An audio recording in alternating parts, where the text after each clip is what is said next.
Marshall and Saagar here. Welcome back to the Realignment. We are doing a special November 5th, 2024 Election Day episode. If you're watching this on YouTube, you could see we're both wearing suits. Saagar had a breaking point recording before this, and I felt like just doing a throwback to 2019, 2020, 2021. And I've got to say, man, I'm feeling good. I feel authoritative. I like my tie. I've got everything together. So there's a case for this, guys. There's a reason at an aesthetic level and at a personal level, suits are fun. So this is going to be a big dump of an episode because folks are going to listen to this first thing as they either think about the vote they made the last weekend or the vote they're going to make today. But I want to start with just takes, and we'll just like roll through things throughout the hour. So we don't know much about what's going to happen after November 6th, but I'm personally fascinated by these arguments, quote unquote, that are going to be settled by whatever happens at the end of the day today in terms of when people are listening. So this debate about, was it right to campaign with Liz Cheney or not? Where was the black vote for Trump actually turning out? Is there a polling error? These aren't going to be answered at the start of our episode, but one question that will be answered and was going to be a big debate was, considering how tight the race was and considering how Kamala Harris's lead that she had coming out of the convention in August and then in September went away, you started to see little bubbles of Biden world saying, hey, we're exactly where we were going to be anyways. We shouldn't have done this chaotic turnover. Well, Joe Biden's Zoom garbage answer settled that debate. I don't think anyone's going to advance that argument. I mean, this sort of serious. I was talking to my wife, Olivia. She was like, man, I don't know whether this is going to impact the race, but imagine if it'd been 3 months of every single appearance. What is going to happen? So I'd love to hear your take on garbage. Then we'll go to Madison Square Garden, which is where that actually came from, everything like that. Yeah, my garbage take is just like Biden is bad. Like it's a very simple. His brain is cooked. He's bad. Kamala's correct. Stick his ass in the basement. Don't even remind the country that you serve with him. The Biden what administration? Who? That's not who I am. I don't know what you're talking about. Because I mean, I've been saying this on Breaking Points. If Kamala loses the election, it was decided in 2021. Basically, when Biden nuked the vibes of the country, 2021, you had Afghanistan, COVID, you had all kinds of, inflation, etc. His age then got precipitously even worse. They got lucky with Dobbs, but throughout that time, the executive clearly became just totally non-functional, and it all broke open on the day of the debate. But if she does lose, I'm not sure that there was anything that she could have done to win. I would say I wouldn't identify 2021 as the decision point. I think it was January 2023. By that, I mean, because think of the narrative you would have had there. Because look, think of Joe Biden. And this is where Joe Biden as this figure who's just like making bad choices at the last second against what should be his better judgment after a long political career that should give you this judgment. Biden wasn't going to. Biden's very much like a, silent Jen. Oh, take me to the back of the gym, Joey, and I'll give you the 1-2. So he wasn't going to just sort of give up in 2021 or 2022. He was going to say, no, I'm still in this. I can still pull this out. There are plenty of presidencies that didn't start off well and then lead to re-election. Like think of Bill Clinton after the 1994 midterms. What Joe Biden could have done is say, no, guys, I think I still got this. Then 2022, Dobbs decision. Then Dems overperform in the midterms and really shock everyone. So then in January 2023, if Joe Biden had gotten on the stage or done a meeting or a fundraiser and said, hey guys, look, everyone counted me out, but Dobbs, midterms, we did the CHIPS Act, we did the IRA, I've passed more legislation than anyone's ever done before, I have this progressive administration, but everyone remember, I said I was going to be a bridge, I'm going to now allow that bridge to be built, I'm doing this as my choice, not as anyone else's choice, I left some ambiguity as whether I'd run again, so we're going to have a competitive Democratic primary. I think that's when he made the choice for this to be like a negative side on his part. Yeah, I mean, look, a lot of what I'm saying is pretty just recycled stuff. But yeah, I mean, honestly, this is on Biden, man. He's so horrible. And if she does go down, it is 100% on him. She will succeed if she does win in spite of him and not because of him. And something I'm curious about, let's talk about, so everyone who hasn't followed too much Twitter will not know that we're talking about Biden going on a Zoom call and referencing a comedy quote unquote routine that was delivered at Trump's Madison Square Garden rally last week. And the thing that he did was, and this is where there's a bit of debate, he either said that Trump supporters are garbage, or he was saying what Tony, the comedian, said was garbage. Point being, the last funny thing I'll say on this, and then I'll ask you about the Madison Square Garden thing, because I'm really curious, because you actually spend so much time with the political comedians that I think you have like an insight into the obviously predictable disaster that happened here. The funny thing is there was a big leak to Axios that the Biden people were getting stiff-armed by the Harris campaign, how Biden wanted to campaign, he wanted to get out there. So this is just kind of like my point. The garbage thing just nuked all of that and just totally settled that debate. But talk about Madison Square Garden. What happened? What was your read? Like what went wrong very clearly? I mean, what went wrong is whose genius idea it was to just even put Tony Hinchcliffe up there. Tony's going to do what Tony's going to do. Like you saw how he did at the Tom Brady roast, where, by the way, he actually killed it. This is his entire style and theory of comedy. He's a roast comedian. I mean, people are out there being like, oh, you should. Here's the thing. Like, and I even said this. It's not really like Tony's fault. This is apparently a joke, which is part of his act, Marshall, and has been a part of his act for like 2 years. Joe Rogan confirmed that on his podcast. It was pre-cleared allegedly by the campaign because they struck some jokes that were out of his routine. So that's on the campaign, man. Yeah. And look, put all the controversy and all that other stuff aside from it. It just goes to show this is a huge bet.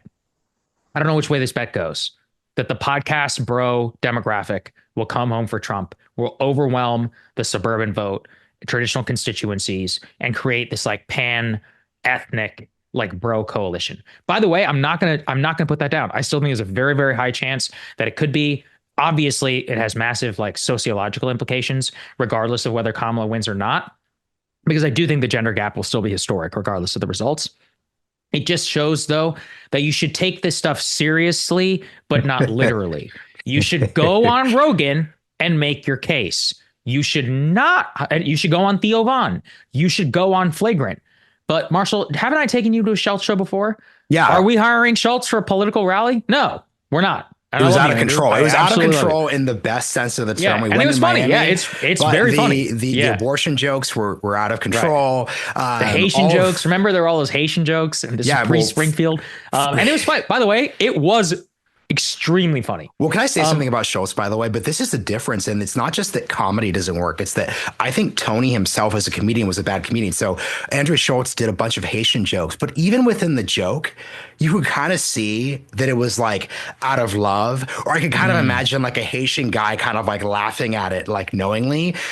Tony just can't. That is not his sense of humor. So it's not. So it's not just that we're saying no comedians. It's they're like, look, there are comedians. And then one thing I'll also say, too, and this really speaks to a critical thing. What Joe Rogan, Theo Von, Andrew Schultz actually would take him out of this category, but what Joe Rogan and Theo really understood is they were aligned with the campaign's objective. So, for example, if you watch their interviews with Trump and JD, so JD and Rogan, and then Trump and Rogan did back-to-backs this past week, Joe was just trying to have them be normal guys. So in the back of Joe's mind, you could just tell what he's, and I'm not even saying this is showing. He's just, this is his alignment as an audience perspective. Joe Rogan's like, look, I've heard that JD Vance is a weird guy. I've heard he's this like radical extremist, but I've also heard that he's like smart. So I'm going to have a conversation that brings out that dynamic. And therefore JD ends up looking good. He looks smart. He looks normal, in contrast to the bad podcast appearances that JD did back in 2020, 2021, where it's a bunch of people who are pro JD, but in the back of their minds, they're clearly thinking, oh, I've heard that JD's kind of based. And every question I'm going to ask is going to be about bringing out his baseness. I'm going to get him on his riff about cats and about women and about abortion. So you have to say to yourself, okay, if I'm going to talk to a comedian or to a podcaster, does their host incentive actually align with my from this actual appearance? Jack Murphy does not align. Joe Rogan, late stage 2024, totally does. Yeah. Yeah. Look, all of this MSG. Here's my case for why all of this was the wrong strategy. I'm not talking about podcasts. I'm not talking about MSG. I'm saying the bro demographic.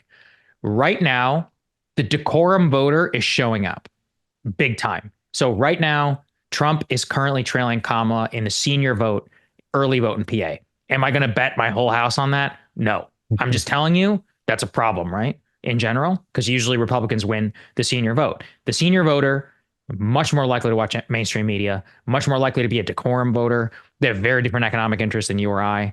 They experience the world very, very differently. Literally, their entire universe is different in their lived experience, quote unquote, than anybody who's watching this podcast, most likely.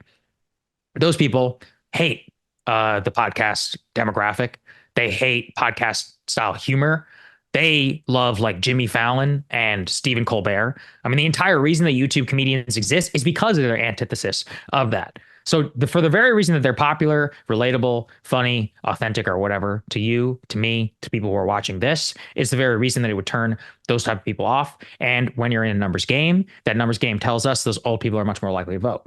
So that would be my case for why all of this was a mistake. And clearly, Kamala thinks very differently, right? She went on Call Her Daddy. That's a young girls like young women podcast. Great. That's like just a pure base turnout strategy. Hers is much more reliant on mainstream media, traditional media, paid communications. All of her events with Liz Cheney. Her PA event was in Malvern, Pennsylvania, one of the richest suburbs of the Philadelphia main line. Her Michigan event is one of the richest suburbs of the city of Detroit. And similarly, in the other state, I'm forgetting exactly where it is. Even if you just look at where her rallies are, metro and urban and suburban voters, those are not people typically who are on YouTube watching comedy or any of that. So, and actually, you can see some of this bear out.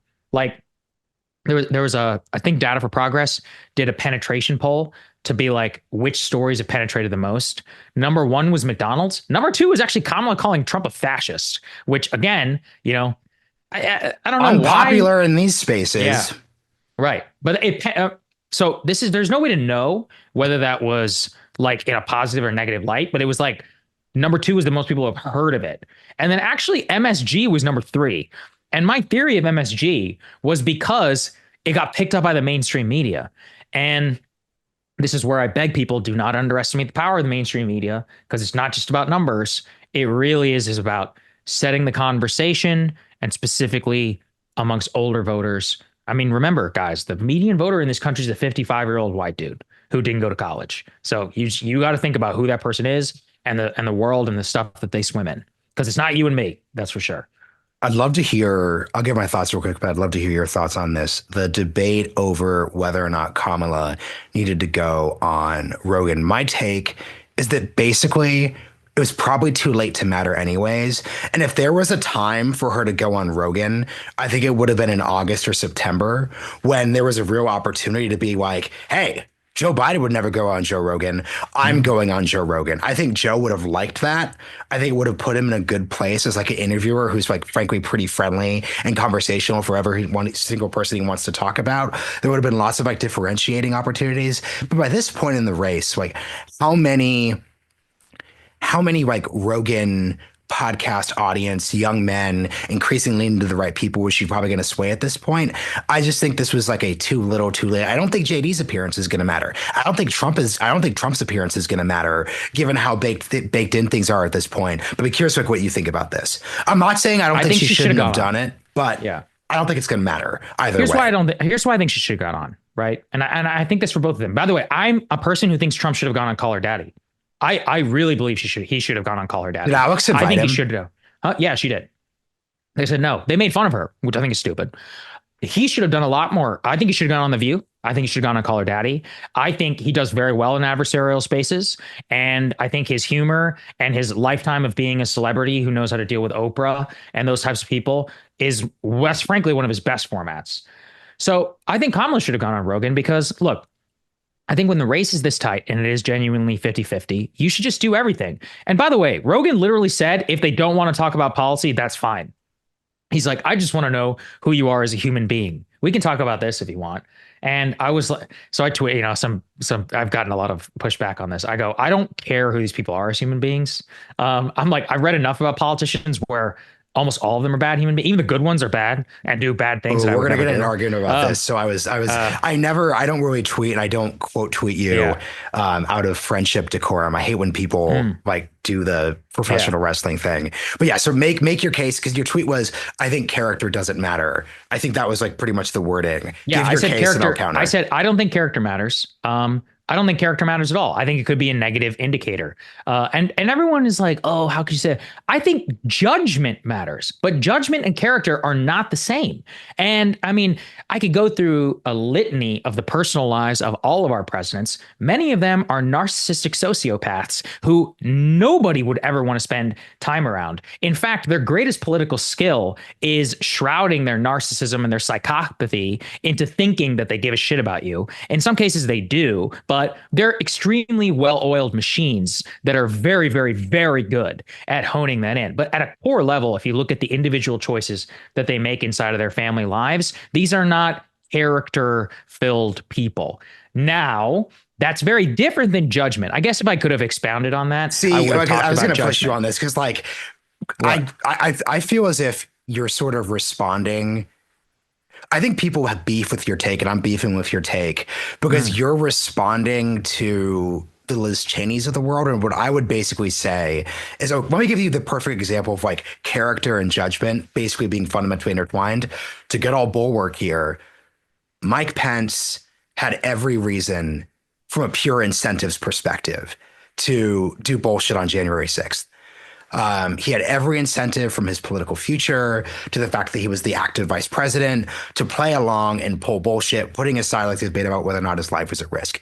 He didn't do it. He actually unironically sacrificed his political career to, I mm. think, in a very serious way, like preserve unironic norms that actually matter. So that's a judgment call. He made the choice not to do bullshit. He made the choice to sacrifice his political future in a way he definitely knew was going to happen. But I think that judgment call is inextricably linked to character. I think if by character you really mean, okay, what was Doug Emhoff's relationship with the babysitter? Yeah. Or, okay, what was Kamala Harris doing when she was single and moving up in San Francisco politics? Those are personal life decisions. But even in that example, there's the annoying sort of like focus on the family, 1980s, 1990s, like evangelical case about like making everyone's political and personal lives the same. But here's a perfect example.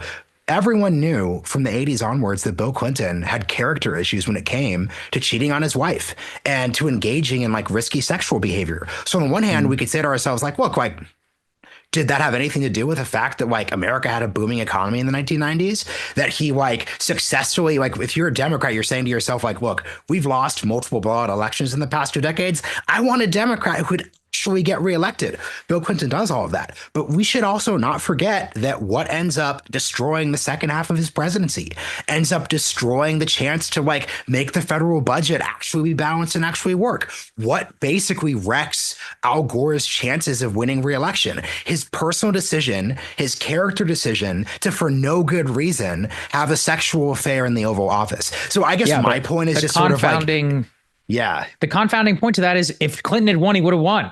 If Clinton had run against Bush, he would have beat his ass. He absolutely would have won. So it's one of those where, look, I mean, and I guess it's even a push even further. Bush, character, evangelicalism. How did it work out? Do you really want to have a president who you want to have a beer with? Honestly, no, absolutely not. After George W. Bush, that is like that is the absolute answer. Some of my favorite presidents who had great judgment were literally psychos. I have a Nixon book behind me. I mean, the psychology of that man, unbelievable. If you want to dig into it, I mean, Marshall, you and I are fans of JFK. JFK had all kinds of insane character problems. I think he still had good judgment. That's what I mean in terms of.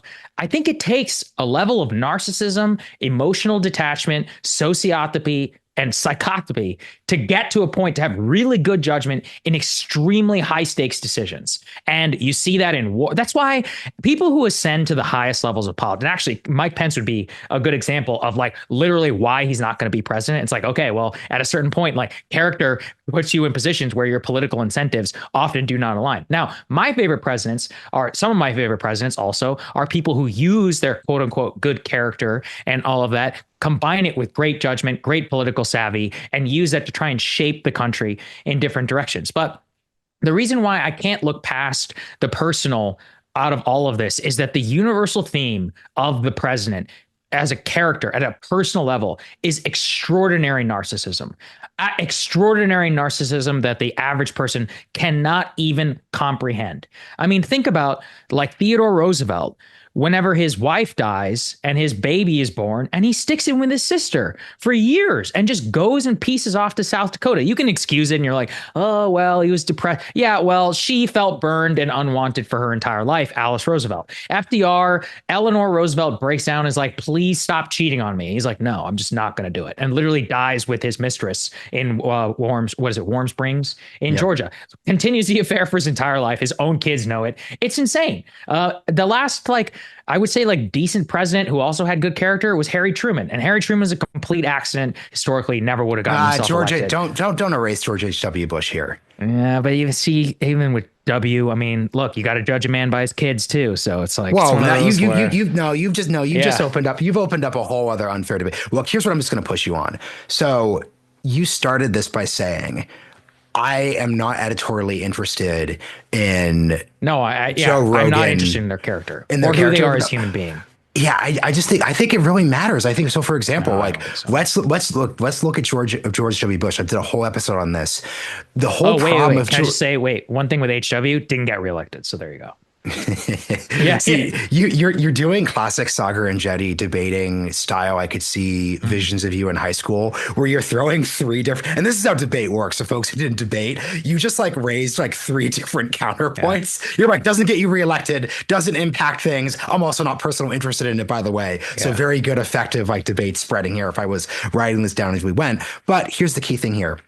So, for example, when it comes to George W. Bush, guess what? A huge part of his character ends up actually mattering. His lack of curiosity about the world, his deep certainty in his judgment as being correct, him articulating, I'm the decider, I'm an MBA president. I think you actually, and the real thing we're kind of really getting at here is, could Joe Rogan, this is my counter pitch to you.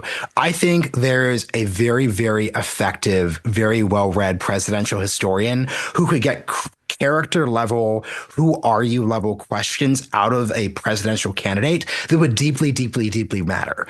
In the sense, so for example, after we go to war in Afghanistan, George W. Bush is talking about himself as a cowboy. He's talking about himself as a frontiersman who's going to get justice. That is a core of his understanding. It speaks to why he's a bad president in that context. So I just want to kind of say here, we can say, I don't want to turn, and this is the key thing here. I think what we're totally synced up on, because you and I have post 90s, post 2000s trauma here. I don't want to turn our political, if character equals, we do scandals of the week every other day where we're going through everyone's personal lives and those things. I totally agree with you. But I do think all of my reading tells me actually understanding Nixon's deep psychological costs and benefits, it's actually super, super important. And what I'll also add too, you're doing lots of smearing of politicians, successful ones, as sociopaths and narcissists. Guess what, man? Sociopaths and narcissists are people with I would actually say that it's that they have narcissistic and sociopathic tendencies. Yeah. I can't actually think of an actual president we've had who I would actually say is a sociopath. I would say sociopathic tendencies, right? Yeah, but guess what? Sociopathic tendency people and narcissists make good decisions all the time. I agree. Good, but here's the thing, not just good decisions, but they do good things. That's kind of the way I would think about this. Sure. Yeah. But I mean, I think the big difference is I'm talking about judgment and you're talking about character. And like, I think they really are divorced, especially in a political context. And sometimes the personal character certainly does end up leading to bad judgment, like with Nixon, the taping, Watergate. Well, yeah, I mean, good example for Bill Clinton, where he literally allows his own like personal demons to overtake him. But when people are like character, yeah, what I'm objecting to is this entire like decorum vote, this idea of like it's the only thing, and I'm like, I just don't believe that. I've done enough reading on Jimmy Carter, and this is kind of what I try and tell people too. Jimmy Carter, everyone's like, oh, Jimmy Carter is like such a good man. Go read about some of the decisions he made in his life. Crazy. Fucked over his own wife, took a decision, decided the entire course of their career, quits a job, moves her from Hawaii, which she loves, to a town that she hates in Plains, Georgia, and they don't speak. It's like, and he blames it on the times. I'm like, okay, maybe. But, like, look, I think there were good husbands in the 1950s. Obama, same thing. I mean, literally, Michelle Obama is on the verge of divorcing him and spends basically a decade in depression while she's at the height of his political career. And he actively makes that choice. He's like, suck it up. And that's kind of what I'm getting at with these tendencies and others. Now, that is not the same thing as judgment. And so when people are like, it's the most important thing, I'm like, it's just not true. I just don't see it at all. And you're right. People who have sociopathic and narcissistic tendencies can make good decisions all the time, and good with a capital G, as in like moral, and the correct ones. But, I'm not sure how much of that is personal and how much of that is also like systemic and incentive aligned as well. So, yeah, every once in a while you do have a Mike Pence. But I mean, like I said, Mike Pence is not actually a very good politician. Who else? George H.W. Bush. You're certainly right. But it's probably what was the retcon of the 92 election, from the Roger Ailes and all those other people. It was that George H.W. Bush wasn't good enough fighter and that he wasn't willing to, like, quote unquote, stoop low to get himself reelected. And I mean, that comes down to political judgment as well. So in a lot of these cases, this character discussion, I just think is totally divorced from what the reality is of what the absolute highest level politicians who are able to succeed at this game look like. Well, look, let's just call a spade and be direct here. When people, because I think you were quote tweeting Jason Calacanis amongst Jason's like his perpetual attempts to like play both sides while also not successfully playing both sides. Jason, like, whenever he does everything, he like acts like he's playing 10D chess. And it's just like, no, dude, like, everyone could see the board. They know the moves. There's an open book here. But look, here's what Jason was basically saying. What he was basically saying is like, we could get into a policy debate over Trump versus Harris.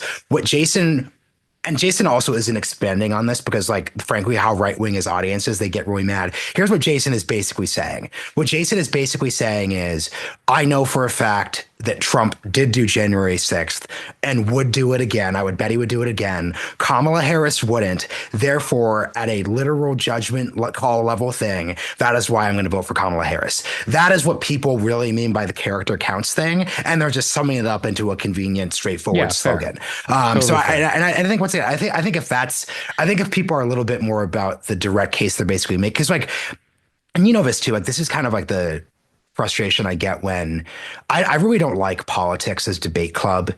Sort of like, well, because you see this a lot of people on the right, there's a large degree of cope here where it's sort of like, why are you talking about Trump's character? This would be about policy. And it's like, well, I mean, not necessarily. It isn't how any of this actually works because this is where it's not like debate team. If we're doing high school debate, we're debating the proposition, should the United States have a tariff on X percentage of goods that come from China. That's how high school debates work. That isn't actually how public policy works. That isn't how a contested House and Senate works. That isn't how the actual presidency works. You saw Trump try to do that his first 2017 term. Didn't work that way. So I think it's like perfectly legitimate to basically say, if we look at from a historical perspective, especially going through the 20th century, it's better to debate, could this person be good at the job, than say to ourselves, let's debate Bill Clinton's healthcare plan in 1992. Ooh, here's a better way of putting this. Which mattered more for Bill Clinton's presidency and the fate of the post-Cold War United States?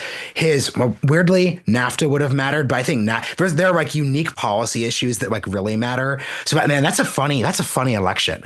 So let me give a better example. 1996. So let's put aside 1992. Like that's a incredibly important election. What matters more in 96? The policy planks of Bill Bill Clinton's Democratic Party, or the fact that Bill Clinton was an empowered narcissist who could not be trusted with the ability to make bad judgment calls. If you're just purely having my point is that like the people were sort of like, we should only debate policy. They're basically excluding that side of things. And it's really like a mix of those two things. So that's sort of like my frustration point. I mean, also just on a deeper level, like when they're like, Joe's like, I want to learn how Kamala is as a human being. I'm like, I know everything I need to know her about as a human being. I'm not interested in that at all. Maybe that's just me. Call me, look, anybody who spends 35 years, a 60-year-old woman who literally doesn't get married until they're like 46, like I know who you are. Okay. And again, like it's not a pleasant thing for most people to be around. I'm not putting it down in terms of his choice. I'm just saying for 90% of people out there,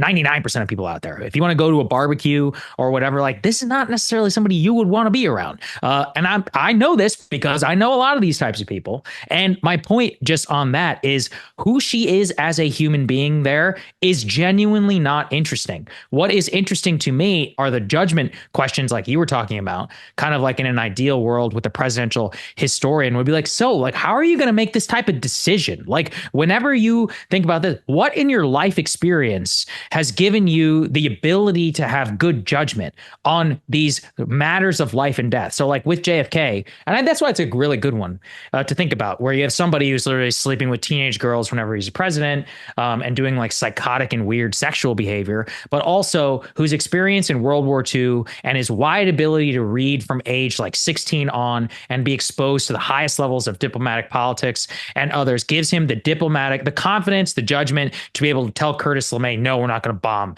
Cuba during the Cuban Missile Crisis, or the ability to say, you know what, I think every single one of you are fucking wrong whenever it comes to his military advisors. That takes an extraordinary amount of courage, good judgment, relying on his own experience as a PT captain, back during the Second World War. Like that is a really important one for me to like hone in on, and about how those two things can come together. And also, but I mean, this is where you can't ignore like the sociopathy, the narcissism and all that. It takes an extraordinary person to be this youngest president in modern American history. This guy who like served at a low level in the Second World War, whose dad, was a billionaire, basically like gave you a silver spoon for all this stuff, and to say, no, I'm the correct one here in the room. Like that took serious balls for him to have those at the time. And that's really, really good judgment, in a time where we needed it the most. But that's kind of the perfect example to me of like why the quote unquote character and all of that, it didn't matter. It didn't matter in that moment. It was all about the judgment. Well, people will have to settle I'm actually really curious. So write in with us where people settle on that debate. I think character really matters. And you think to be fair to your articulation, it's not the essential question. It's not the top of mind. So let me like rephrase like what you tweet. Here's my way of putting your tweet. You're not literally making the claim that character doesn't matter and it hasn't mattered. You're basically saying in the year 2024, November 4th, 5th, it's not the top of mind question for this election. Is that your perspective? Yes. Yeah, that's my perspective. Okay. Doesn't make it into a tweet. So next question, let's talk about Poly Market. Here's something we'll do a disagreement, something we agree on. I am over Poly Market. I'm over the betting sites. We're in a bunch of group chats where some of our buddies are really bullish on Poly Market. Look, high chance Donald J. Trump is president of the United States come January 2025. I do not think Poly Market has anything to do with that. That is my firm position on this issue. I think the confounding variables are out of control. I think the fact that the second I saw people on the right start using like rage bait accounts, were using Trump's Poly Market odds as proof he was going to win instead of sharing contested polling. I'm like, that's what's happening here. I did like, there's no market insight. There's no like, wow, like you've got this hedge fund that actually has the most accurate polling ever, and they're the whale. I just don't buy it at all. What's your take on this? Yeah, I totally agree. I think a lot of it is vibes based.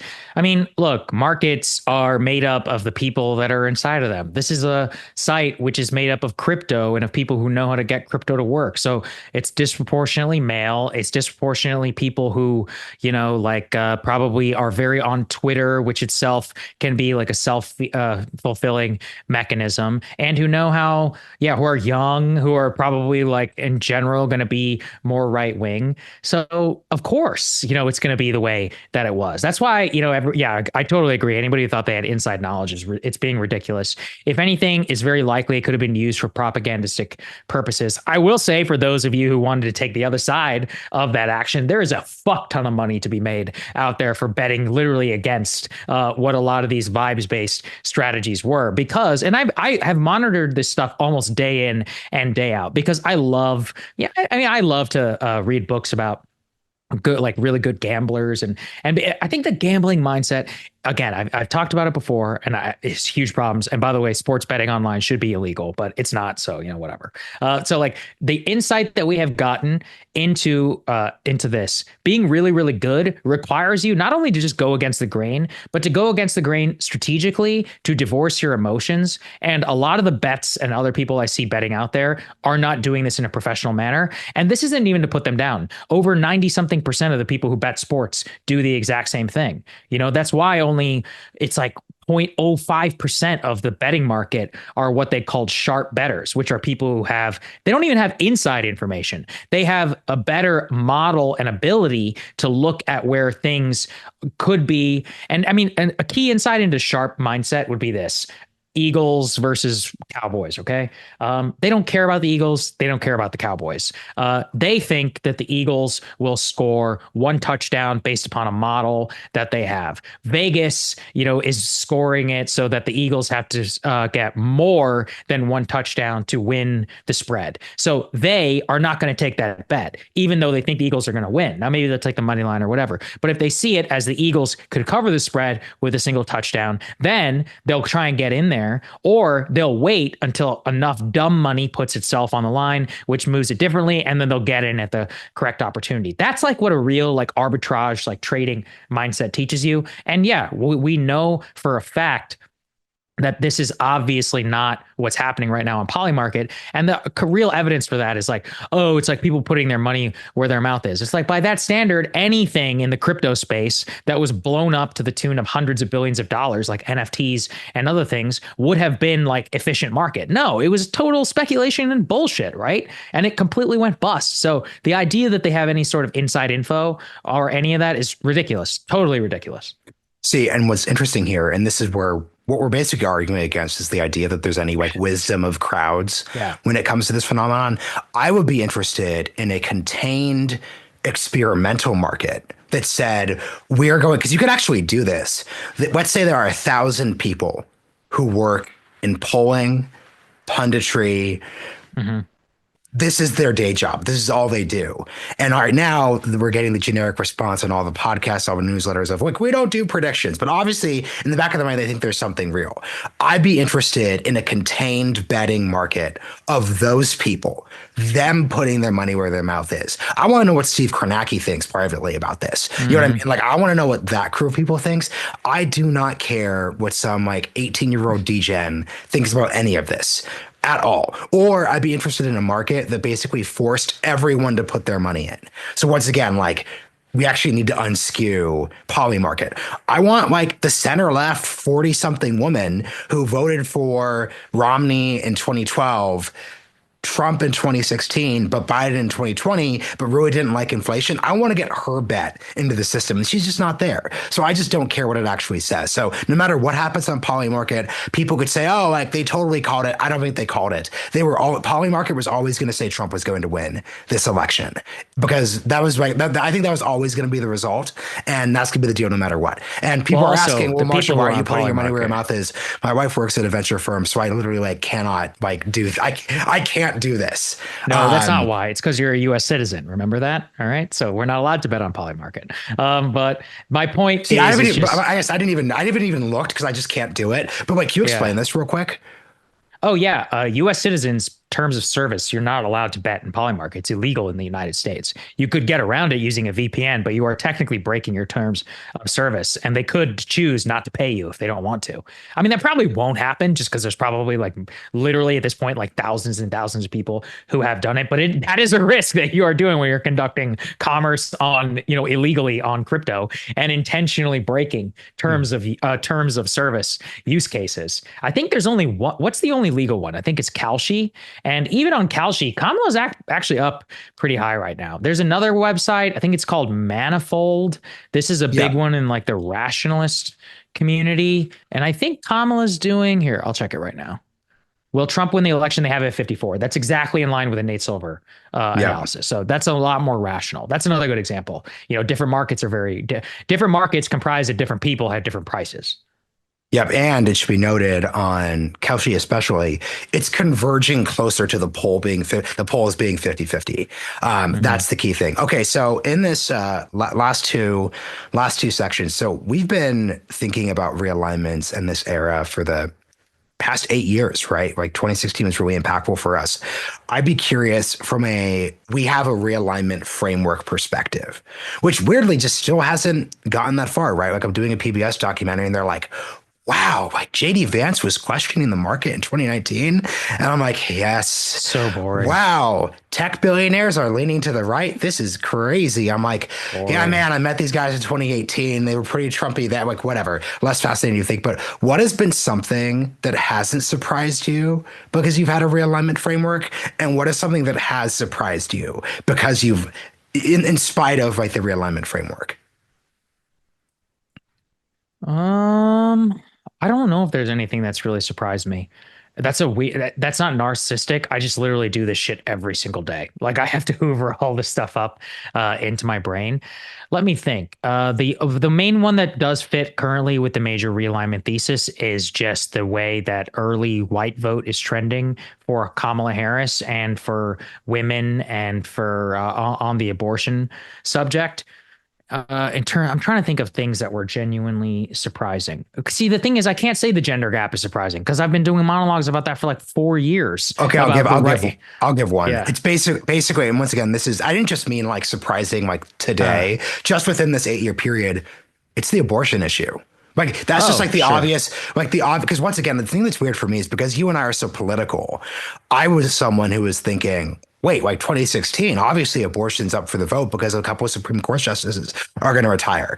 Also, it seemed like abortion was this like 50-50 issue that kind of actually Mhm. skewed right. I think the salience of abortion, and this is something you're very aggressive on when it comes to like how the pro-life cause has still not reconciled them to this. Like, man, I will say, like in Texas, amongst like young voter people I know, like it's a real serious issue.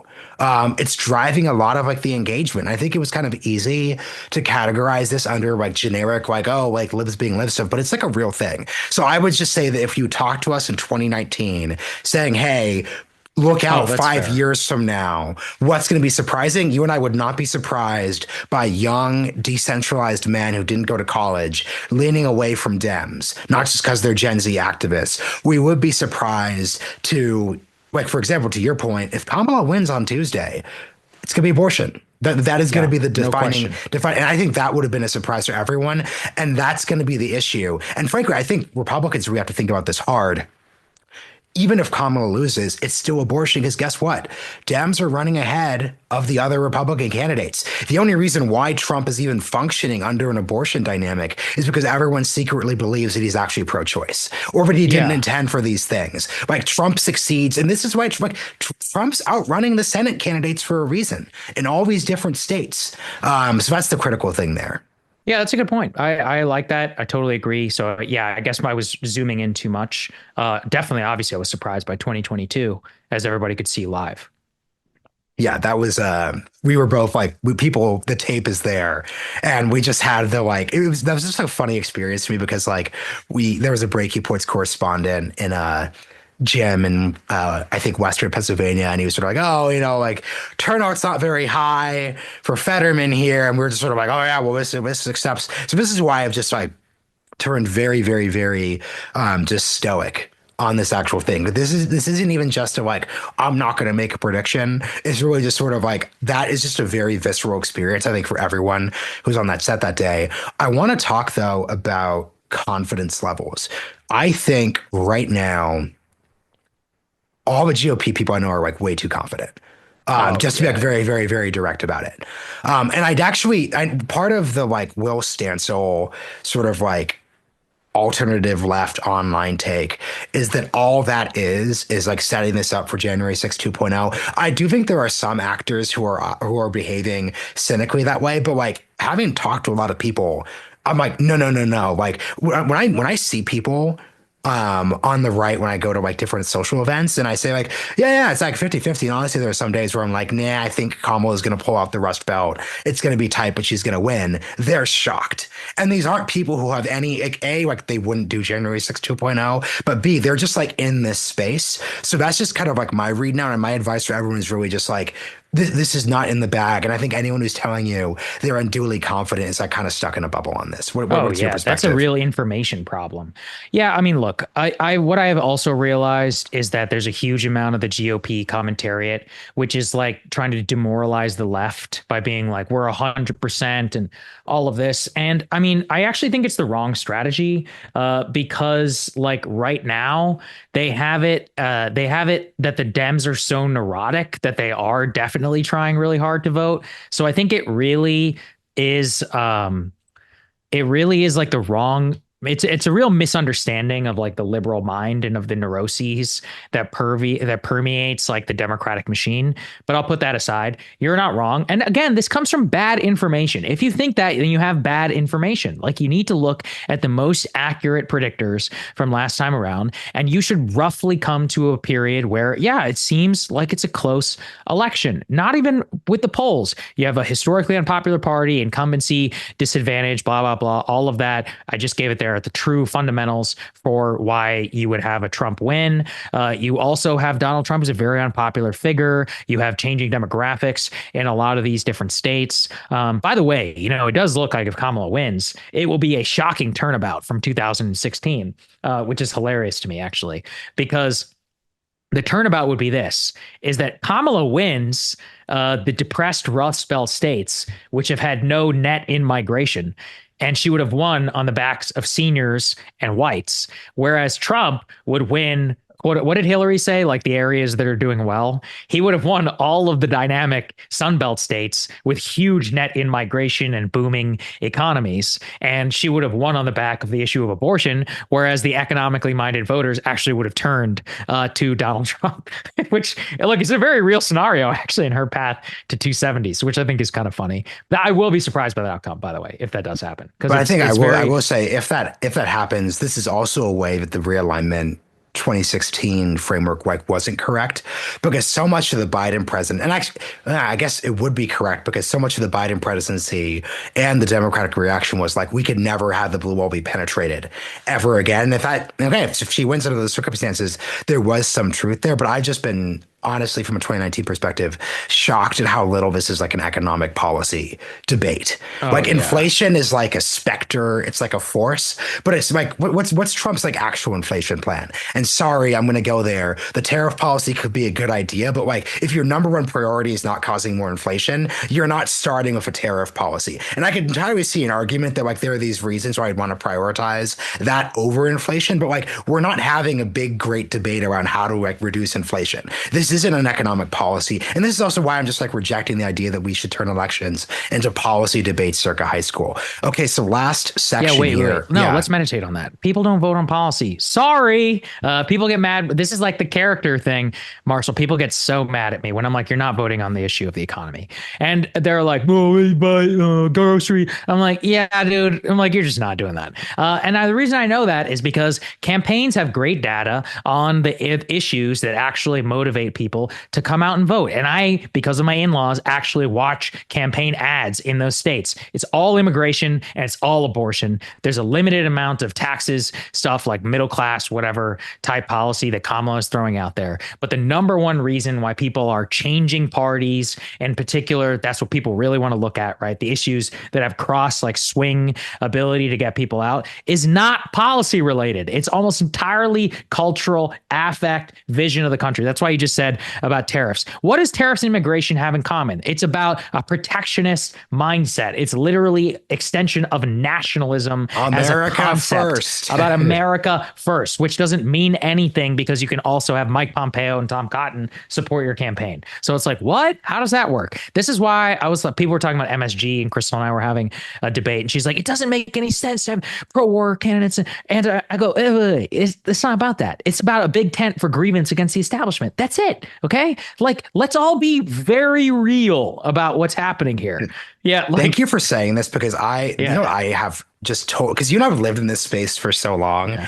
I have zero tolerance for IDW types and RFK Jr. types who are like, who could have predicted I would be voting for? I'm like, come on, guys. Yeah, it's like so common. Right? This has been like, Brett, Eric, you guys have, like, Weinstein brothers, you guys have been on the show. Like, you've been very personally nice to me, so I'm not trying to like just dunk on you from the clouds here. You guys are not on the left. You haven't been on the left for a long time. You guys clearly define your politics as insider versus outsider, establishment versus like counter-establishment. You see yourselves as part of the counter-establishment. That's the realignment. That means you're on the right. I don't care that you saw yourself as a free speech liberal in the 1960s. That's like saying to yourself, well, I was a Democrat in the 1920s, but now in the 1950s, I like Eisenhower. This is crazy. It's not that crazy. It's pretty straightforward on a political timeline perspective. So I just, to your point, I just don't like when people overly intellectualize things that are just like pretty straightforward. Yeah, it's simple. In this I think dynamic. all politics is very simple today. It's like you just said, inside and outside. You have trust in institutions. Do you generally feel as if they work for you? Then you should vote for a Democrat because you're college educated. Most likely you agree, you speak that language, you understand exactly what they're going for. You guys have the same type of values, watch the same type of television, have there's a great New York Times piece out yesterday, which shows how people are moving, and literally your life choices are determinative of your political ideology, as in like where you decide to move, what you decide to value, even in terms of square footage, about the type of people that you live around, the type of house that you're going to live in, the type of grocery store that you want to do, the type of gym that you want to join. All of these things are derivative of basically college education and of culture. So of course, that's the main dividing line that we live in right now. And of course, and by the way, there's nothing wrong with that either. But let's not pretend that it all has to do with policy or whatever. Like, my favorite stat on this is people in Arizona, when Biden was president, would be like, our economy is incredible, but they're like, but the national economy is bad. And you're like, what? Like, wait, what's that? So, and this gets to the theory of thermostatic public opinion, where people in general move against whatever is in power, as in when the left is in power, people become more right wing. When the right's in power, they become more left wing. It kind of does get to the whole median center right voter theory of divided government. Like, there's a reason that voters really like divided government. Like, they like the aesthetic of like two things pushing past. Whereas logically, if you were like, well, if you're voting for a president, you want X, Y, and Z to pass, then you would hate divided government. But people don't think about stuff like that. And, that's another one where on the policy level, where everyone also just needs to stop lying. This is driving me crazy when people are like, Elon's going to cut $2 trillion. I'm like, oh, really? Susan Collins is going to vote for a $2 trillion cut to the government? I had no idea. Yeah, fucking call me whenever that happens. It's not going to happen. So shut up. Or like, people are like, Trump is going to have a revolution in government. Or RFK is like, oh, I'm going to be running HHS and FDA policy. I'm like, really? They're going to vote for an RFK Jr. person to become the HHS secretary. Is that true? No, it's not true. Also, let's talk about this for a second. This is a prediction I think we're very confident in making. I think there will be opportunities for Elon and Vivek to do their government cutting opportunity, because there are areas where that does align with like status quo GOP stuff. Yes. RFK Jr. will get a random commission that meets once. There's like a Daily Beast article on how like evil it is, and then it's never heard from again, because this is a dude. There's literally nothing will come from this, like at all, like whatsoever. I mean, you will get some things, like you'll get, like you said, Blue Ribbon Commission, FDA, but you don't understand the machinery of government. Like, if you think that, and I was talking about this. By the way, this isn't the deep state we're talking about here. Yeah. Like, I want to be very, very, very precise here. Like, there is just like a literal confirmation process that is constitutionally mandated that RFK Jr. could not make his way through in virtually or any anybody, scenario. frankly, who believes in what the stuff that he believes. Like, I'm serious. It's just not going to happen. Maybe it could happen at a bureaucratic level. You'd have to fight incredibly hard. There's no evidence that that would, like, again, Crystal and I were arguing. She was like, Trump wants to take away the income tax with tariffs. I'm like, well, it's just not, it's like, is it even worth discussing? Like, it's just not going to happen. Like, is it worth discussing in terms of like, that's what he wants to do? Like, sure. But like, okay, like, is Susan Collins and Lisa Murkowski going to vote for that? No.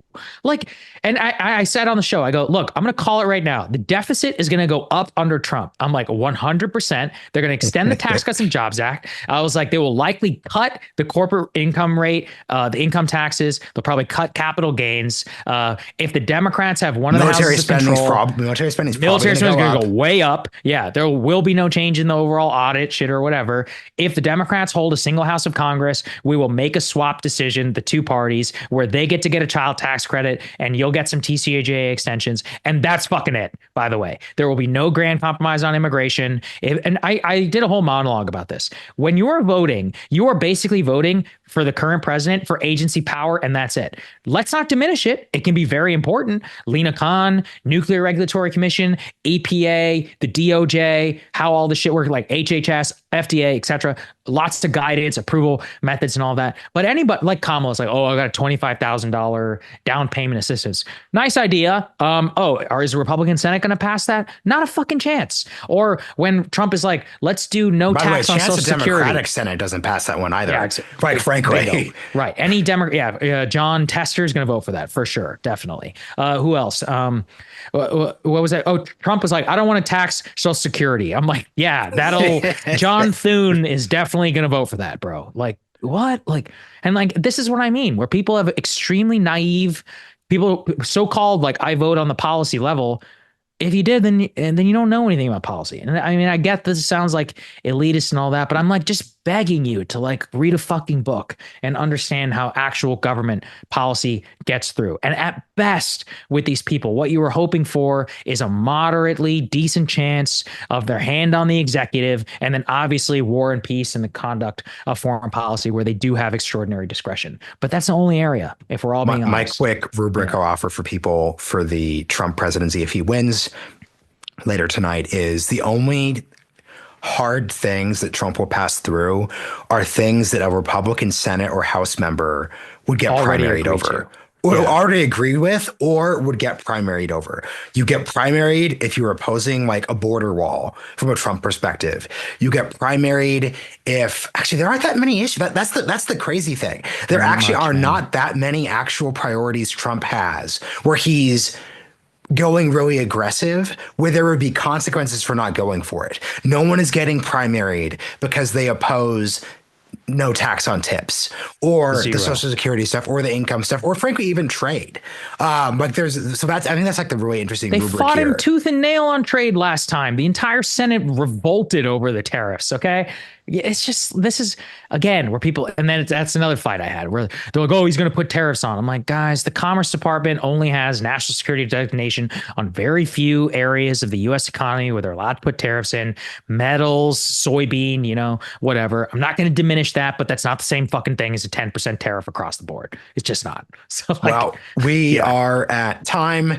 Everyone, this is coming out in the morning. So if you have not voted yet, Saagar, have you voted yet? Yeah, I voted like 2 weeks ago. Yeah, I voted last weekend. Really great, easy experience. No voting irregularities, which, by the way, I just want to say last thing.